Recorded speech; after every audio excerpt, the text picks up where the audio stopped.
parazo ya soki atana nombongo alibala ekobima wapi na basale yango ezosimba te kolia ya malonga te tozosufrir lokwangabo mobali na ngai susu na kati ya mosala aza diabetike naza oblige ifo nasevote na ntongo nalukaka bisika nasukola ata badika bilamba nazwa nefisi ata batindi po tosiri tosungama na yango arme vraiment papa nazozolo kwa cet esprit oloba ata mpona biso sale soki mpe ezete si tokoyeba mpe ata ndenge nini ya koteka ndenge nini ya koluka eloko ngai mobali na ngai azeli etina amati kapitaine tiko sale atesa ikenzi tozofutela ndako cher makambo tu moko oyo tola makambo bicher tozokoka te tozose retrouve te pasi eleki vraiment kote ya salaire ration bapesa papa soki makayabo bazopesa basoda na lemwe na ntongo ifo natongola soki mpe nabimisi mopepe awa okokoka te tozosufri mingi okomisela biso ata likambo oyo tosengi baete mosusu te si badeplace bango oyo bazia wa chaque mois bazwaka biloko bazose retrouve biso ka eza te eloko moko eza te lisungi ya malonga eza te papa tozosufrir na guvernema oyo siko mibali yango na biso bazokufa kobunda yango bazobunda bazosia tozokoka te tokosuka wapi na guvernema ya boye papa ndeloko nayaki nayebi yo sololaka na papa président alukela biso tosengi baede te baede komema biso na die na suka te me abongisela biso salaire ya mibali na biso toyeba mpe kotangisa bana toyeba mpe ndengeni tokoki ata koluka ata mabele totongi bandeko mbote na bino mbote c'est vrai que ekosala bino pasi oyo nyonso bozoyoka bandeko toyebi te soki bandeko na biso ya baluba na chilombo baza na bacaire humain kote nyonso ozokende okutaka tozolela kote tozokende kote moko okende te okende okuta bato baza na esengo eza mwa mawa bandeko na ngai soki kote santé mawa nzambe napesa mbote na docteur Kimbembi Bonangame waza na Bruxelles chilombo utaki na Bruxelles soki azalaki mutu ya mutu eloko ya liboso alinga kosala azwi docteur Kimbembi akende na Kinshasa parce que ye nde aza na barelation ebele na bamindele kote bamateriel oyo esengi kosala na secteur ya santé mais atiki ye azwi bato mosusu peut-être ayebaki ye te mais prochainement vraiment so mosali gouvernement bobosa na docteur Kimbembi te Bonangame aza na Belgique kuna aza na barelation makasi barelation peut-être solo ke so bopesi ye ministère ya santé na banzi obu ya 6 mois une année bobano monaka mwa bachangement ke bato mosusu bozotiaka wana en tout cas bien que tozo soutenir bino te mais na bapasi oyo tozomona makambo tozokomona tokoproposer bino quand même mutu bozwaye bien que tolingi bino te oyo aza na conscience professionnelle oyo akosala mpona mboka oyo aza na souci na mboka na bino kuna docteur amokonzi mais ye soki aye kuna balakisi bino ke docteur amokonzi te docteur aza mosali neti mosali nyonso donc ntango mpasi yali obengi se déplace aye ayoki yo mais ya pasi alors ntango bokozala na besoin ya docteur Kimbembi bokobenganga napesi bino telefone na ye docteur Kimbembi aza na Bruxelles kuna aza mwasi aza na conscience professionnelle oyo akoleka prochainement to soki oza na besoin na ye sikoyo bokobenganga napesi numero na ye aye kosimba secteur ya santé na banzi ina na ekoka te bino moko bomona mosala ekosalama ya ndenge nini ti nazosala message oyo ye kuta yebi te mais tant on attend le travail naé na moni que non bango penza bako ko simba penza domaine de santé na RDC ndeko na bandi bomoni mama o tuti kolakisa baza je crois na ndeko oyo ya bosolo politique so bosolo politique moi si na mobile na ye aza soki lieutenant soki capitaine il gagne que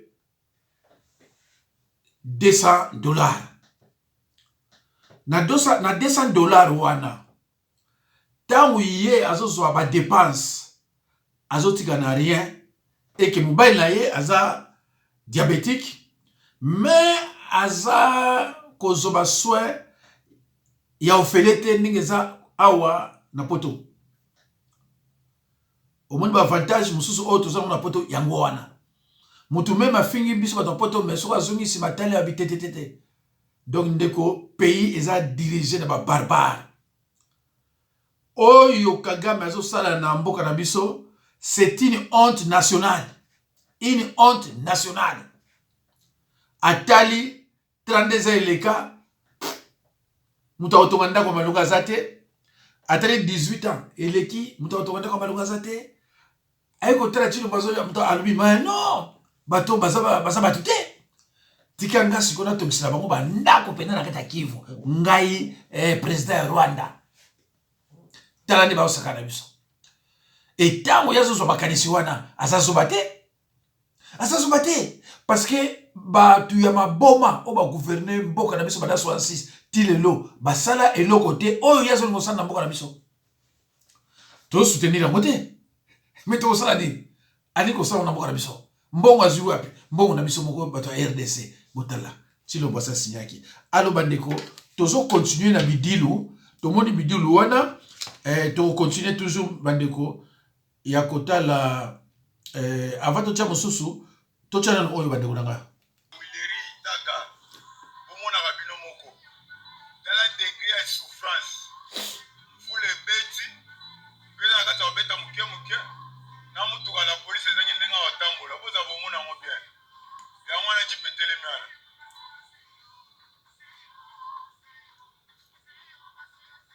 Jipa la police à moi.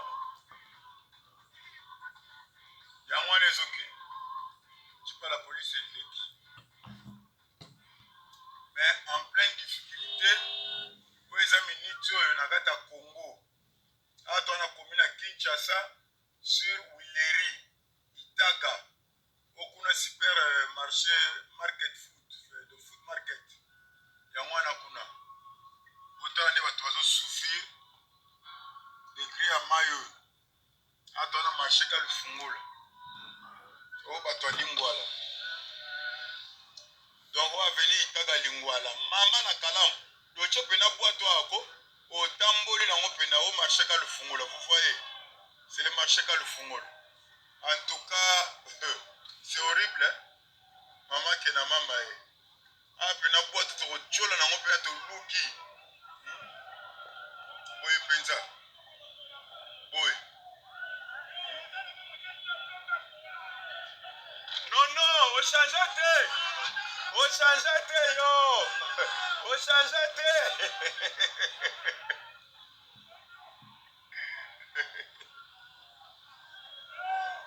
Dans la marché le fumoul.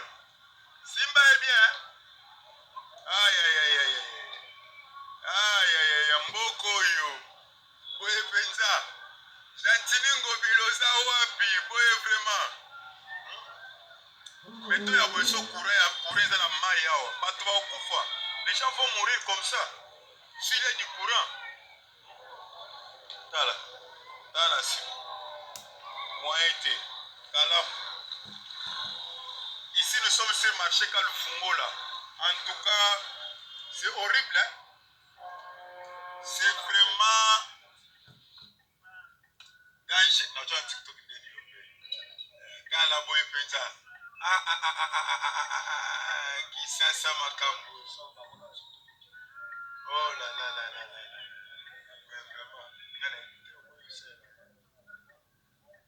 on a mal écouté kama Sofifa.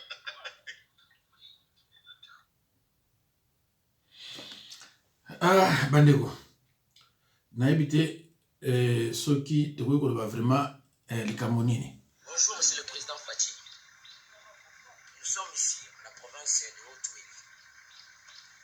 Vraiment, état ya nzela ils ont vraiment médiocre. Nous avons souffrir. Ça fait le lot 4 jours depuis tous à la tane tokangani. Talayo moko ndenge tokangani. Pour que la solution nzela oyo.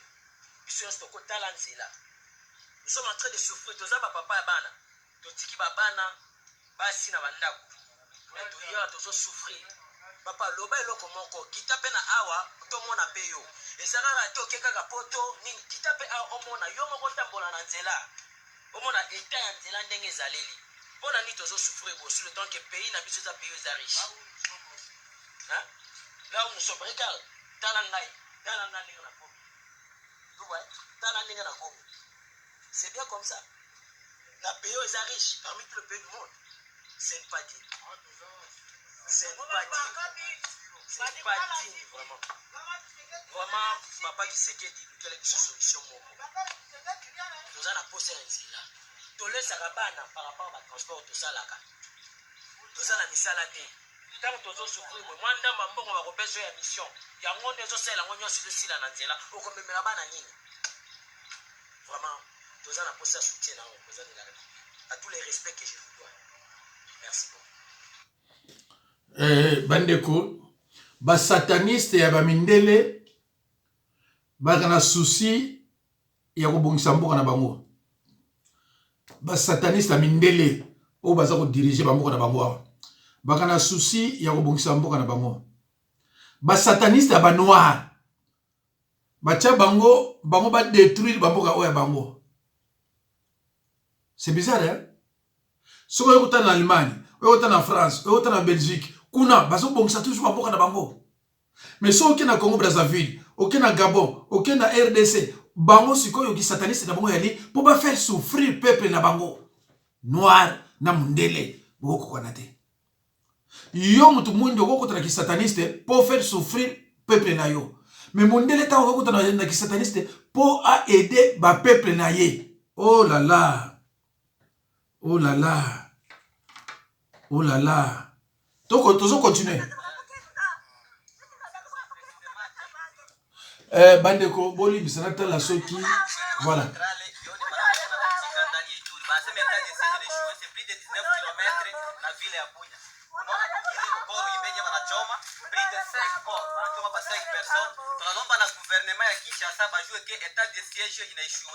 Na tunalomba ki bafanye intervention avant que maneno iende kuharibika. Je l'ai dit que hata na acteur politique, je me nomme Baimuka Banoba Eric, je suis le secrétaire exécutif de la PNG parti politique. Juzi niliongea mukanifunga, mukasema ke etat de siège kunaenda mzuri. Vie sango mimi na Kinshasa, olobi etat de siège na Ituri zo kende bien. Yango yelo kolobi zo kende bien, ba koni bazo sala malamu. Ça c'est un être humain comme vous comme nous autres. Voici un être humain oyo aza awa. Nazo senga na bakoni ya Kinshasa ke pour intervenir na makambo oyo avant que les choses se passent. Merci.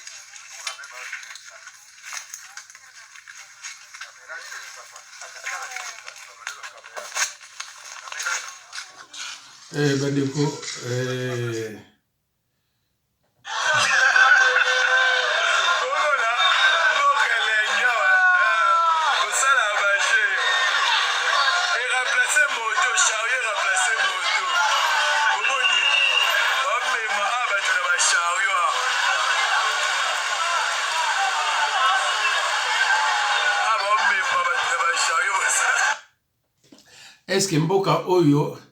est-ce que mboka oyo eza na président de la République totala wandi ba komi Kagame se moque de Félix tala na kati ya Kinshasa ba komi Kagame se moque de Félix.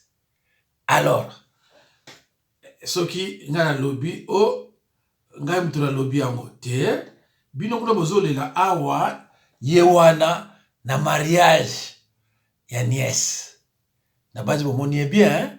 Bino kuna bozolela koto feti kuna na ba mama yebo bat bazo kobota bazana place kolala te tala awawa to suki wana te bande kunanga allez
Voilà, on est avec le président, il est sur notre table.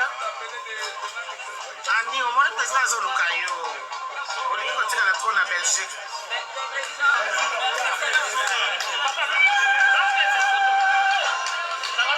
Non, on a arrêté, hein, la sécurité là. Ah, ils ont refusé.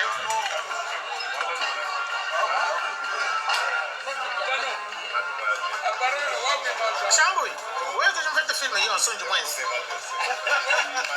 Je me filme bien. Je vais t'envoyer. Alors bandeko na longoli yango quand même bomoni mokonzi na bino na baluba na moment où pasi ezali aza ko se permettre azu bandeko na baluba bazo seka na bango bazo seka est-ce que mutande boko compter na ina quelque chose na pasi yo ezali na ba o nga na zoko lakisa parce que moi je ne fais qu'interpeller les dirigeants de la RDC batalaka makambo ezoleka mais bomoni Moussou Alexa Ibino Lobby, Bazana Kati avion, Baluba, Bazomela Masanga, Bazana bien, donc Baluba Baza, donc pour la bango, beaucoup fa, Bossala Oelingi, et Talibisoke. Nabanzi Bomoni, Ndenge, Mokonzi Oyabino, Mokonzi Baluba, Ndenge Azokosala, na Milie Moko, na Bruxelles, na, donc comme Kout Mokonzite, Bazomela Masanga, Bazo Seka, entre Kuna Mwasanani Azolela, Koto Subota.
Allo bandeko mokonzi mokonzi la bango asa bambiance na ye ba o nyonso bino omoni mu bandeko obo moni wana congolais azate oyo nyonso bazobina na kati ya kini congolais azate tala batune bazolela kuna transport moyen mutuke tambola ezate moyen mutuke le capable ezate 4 jours tata batuna mwasi na bana tiki kuna azako bunda nzeleza te ye awa bomoni yena baluba baza mona fête mama musuto lakisaki lobby na kati hôpital mama yebo mbeto ezate na libanda alali na se koloba na biso baki bazumbango bazongi se na mbeto po biso zoloba donc bazosala wana nko siko tala musu dance tala babalabala kuna na kati ya Kinshasa community kalamu na kalamu neti fleuve Congo bandeko eza pasi donc na mboka mobimba bato batravaillera na bango te bato bakotravaille baza te eza pitié na bana ya suka. Bonjour les amis, je sais pas si vous entendez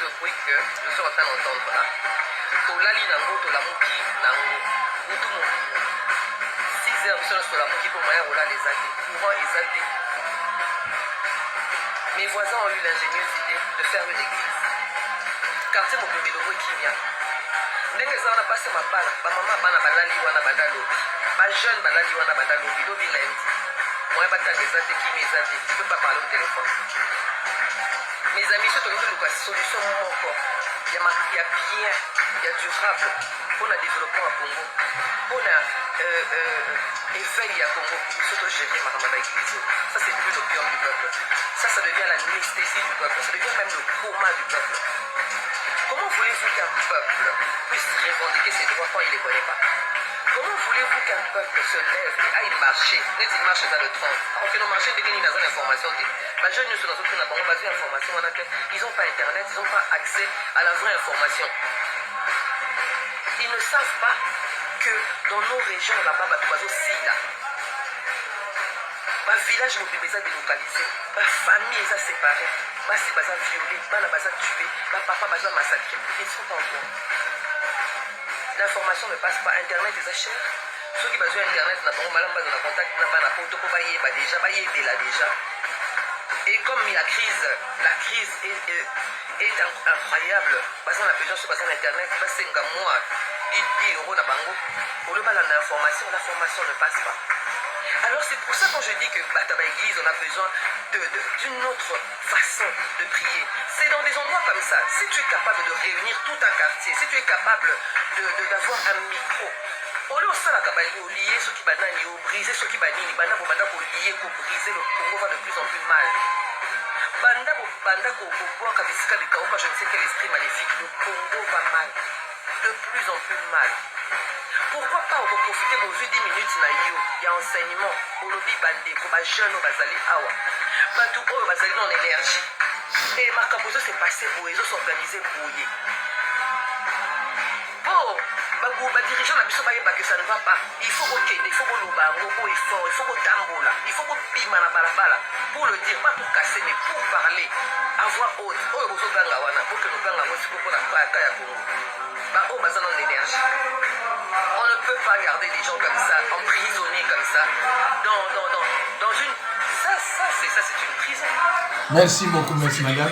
Mais bazo binawana, il fallait payer bo salatu, bo kangabango, bango bazo yimana bango mais bandeko vraiment bo yoki bo landi o boko kolanda nani na bossa na ko pesa. Oh là là là là là là là là là, c'est regrettable. Naina pesa tozana monsieur Joseph vraiment zolekate Joseph nani autko kufa fubaki no kundaye lomi na luozi nazo fina zolekate yango nazo fina zolekate. C'est triste, vraiment. Oh là là. En tout cas, de quoi comprendre. Mbelolo, voilà. Joseph Mbelolo. Na niveau bané Congo ba yebiye. Azaki recteur, je crois, à l'université à Inekin. Asali ba place Belé. Bobiso bima Kalanakin. Il fallait na l'axabino message yango awa mais bandeko ezako bimate tala. Mais c'est Joseph Mbelolo yewana auti kufa le 4 novembre. Donc baza okundo kundaye le 18 novembre 2021 na Luozi parce que tozana mbuta ma anwa a décidé que ba tête nyonso ba intellectuel nyonso oyo ya ba manianga il faut pas que nous kundaka bango na Luozi na forêt des sages ou alors chemin des sages donc basali asali lokomo kuna o ezali ke batu nyonso baza batu mitu ba manianga il faut pas que nous kunda bango kuna. Alors, or que communiquer à Mozali awa menazako fina ezako lekate bolimbisi. Mais comme on a Joseph Mbelolo, Mbuta Joseph Mbelolo, icône abo confondre na Mbelolo ozaka directeur rapport à maternité ba Congo ekokana mais oyo Joseph Mbelolo azalaki mutu munene na côté batu oyo bazoka ba bourse ya Congo na 1960 ye azali na kati donc bazako kino ko enterrer le 18 novembre 2021 na Luozi. C'est vrai que elle quitte mais pourvu que bomoni face naye yango wana. Merci beaucoup bande konanga et mes condoléances à toute la famille. Voilà, merci. Bandeko total na comprendre tes téléphones ndenge ni sali ma voanga vraiment ça passe na regretter ma kasi mais na sa nini na lukelo komoko na tchelabino awa tolanda. Merci.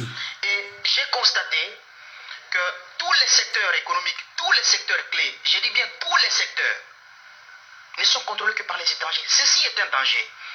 Pour ne pas donner l'impression que je m'exprime dans le vide, commençons et analysons froidement la problématique. Dans le secteur bancaire aujourd'hui, à qui appartient la Raobank? Elle appartient à la famille Raoudji, ce sont des Indiens. À qui appartenait la BIAC qui venait d'être mise en liquidation? Elle appartenait à la famille Blatter, c'est encore de Belges. À qui appartient aujourd'hui The Trust Merchant Bank ou la TMB en sigle? Elle appartient à la famille Lévy, ce sont des Juifs. À qui appartient la BCDC? Elle appartient à la famille Forest, c'est encore de Belges. Quoi encore? Afriland First Bank, elle appartient aux Camerounais. BGFI, elle appartient aux Gabonais. Equity Bank, qui était Procrédit, elle appartient au Kenya. Ecobank, elle appartient aux West-Africains. Citibank, elle appartient aux Américains. Qu'est-ce qui appartient aux Congolais? Rien. Aucune banque opérant aujourd'hui en République démocratique du Congo n'appartient aux Congolais. Aucune. Alors la question que je pose à mes chers compatriotes, si nous les Congolais, nous ne contrôlons pas notre secteur bancaire, comment allons-nous financer nos activités de développement? Impossible. Impossible. Parce que nous ne pouvons pas dire à ces étrangers de se conformer à ceci, à cela. Ils ne sont pas venus dans ces pays pour des missions caritatives. Non, ils sont venus dans ces pays pour trouver leurs bénéfices. Et à partir du moment où ce sont eux qui détiennent tous les capitaux, qu'est-ce que nous allons faire? Le secteur bancaire est totalement contrôlé par les étrangers dans notre pays. L'histoire renseigne que dans le secteur bancaire, le premier Congolais à s'aventurer dans ce secteur, il s'appelait Papa Dokolo, le papa des syndicats. Et toujours les anciens avec qui j'ai échangé nous ont certifié que, à l'époque, la banque de Kinshasa, qui appartenait à Papa Dokolo, accordait facilement des crédits aux Congolais. Aujourd'hui, obtenir un crédit bancaire dans notre pays devient un parcours des combattants. Et pour ceux qui ont cette chance d'en avoir, il faut se poser la question, c'est à quel taux d'intérêt. Le deuxième Congolais qui est arrivé, toujours dans le même secteur, c'est le Papa Kindwelo, avec la Banque internationale au Congo, la BIC.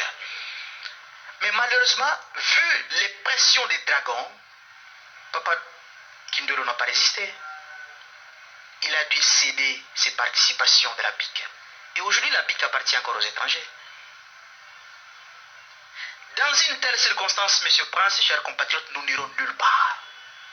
Dans le secteur de la télécommunication, à qui appartient Vodacom Congo? Elle appartient aux Sud-Africains. À qui appartient Airtel? Elle appartient aux Indiens. À qui appartient Orange? Elle appartient aux Français. À qui appartient Free7? Elle appartient aux Rwandais. Qu'est-ce qui appartient aux Congolais? Rien. Rien n'appartient aux Congolais. Et là, nous parlons du secteur conservateur des secrets personnels et d'État. Expliquez-vous un peu. Mais toutes les communications que nous faisons, qui gère ça? Ce sont ces sociétés de la télécommunication. Et ce sont ces sociétés-là qui détiennent alors nos secrets. C'est horrible, c'est très mauvais pour le pays. C'est un danger. C'est un danger. C'est un danger.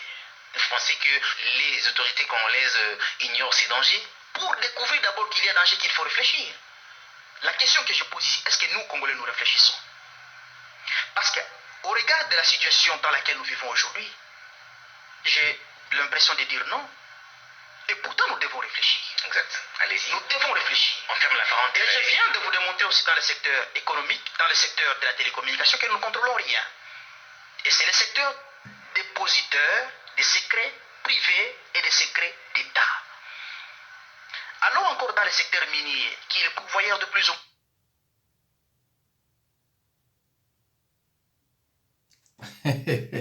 bakoti na oyo minier ale balongoli makambo nyonso po bato bayoka te bobe bandeko na tiki bino Dr Kimbembi